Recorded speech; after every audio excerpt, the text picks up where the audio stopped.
He survived. His family wished he had.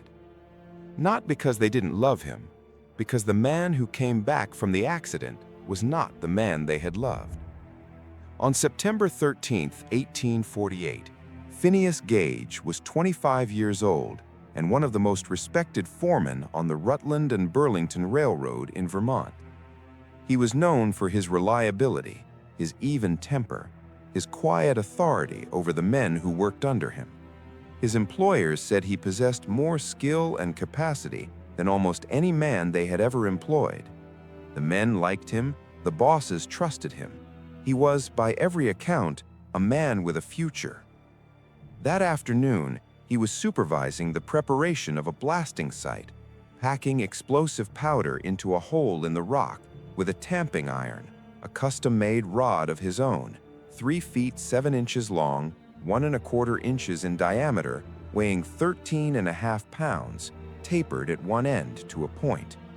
He had done this hundreds of times. He turned his head to speak to someone behind him. The powder ignited. The tamping iron entered his left cheek, passed behind his left eye, traversed the front of his brain from bottom to top, and exited through the top of his skull. It landed more than 20 feet away, covered in blood and brain matter. Phineas Gage fell backward. Then he sat up.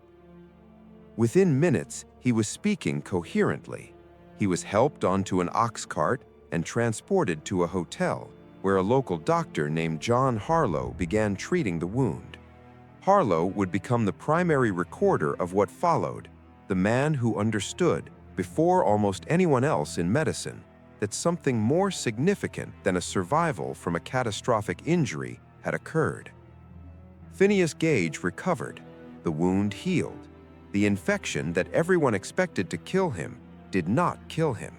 By the standards of 1848, before antiseptics, before modern surgical technique, before any real understanding of brain function, his survival was so improbable that some of his doctors initially refused to believe the injury had happened as described. The evidence, however, was irrefutable: a 3-inch hole in the top of his skull, the tamping iron itself, and the man sitting in the room talking about it. But as the weeks passed, the people who knew Phineas Gage began to notice that something was wrong. Not physically. His physical recovery was remarkable. Something else. Something harder to name and harder to treat, because in 1848, there was no framework for understanding what had happened to it. His personality had changed completely. The man who had been steady and reliable was now fitful and unreliable. The man who had been even-tempered was now given to sudden anger and profanity so extreme that women were advised to keep away from him. The man whose employers had trusted him with significant responsibility could not be trusted to follow through on the simplest plan. He would conceive of schemes and abandon them immediately for other schemes, unable to choose, unable to persist, unable to organize his behavior around any consistent goal. Dr. Harlow, who had known him before and after, wrote the observation that became the most quoted sentence in the history of neuroscience: Phineas was no longer Gage. His friends and acquaintances said he was no longer himself. The balance between his intellectual faculties and his animal propensities had been destroyed. His former employers would not take him back. He was not the man they had hired. What had happened, though no one had the language for it in 1848, was the destruction of the prefrontal cortex, the region of the brain that governs planning, impulse control, social behavior, and the ability to make decisions consistent with long-term goals. This is the region that, in a very real neurological sense, makes us who we are, in the way that matters most to the people around us: the capacity to moderate our impulses, to think before we act, to remain the same person from one day to the next in ways that others can depend on. The tamping iron had removed this from Phineas Gage as cleanly as if it had been excised by a surgeon. He was conscious, he was intelligent, he could speak and reason and remember.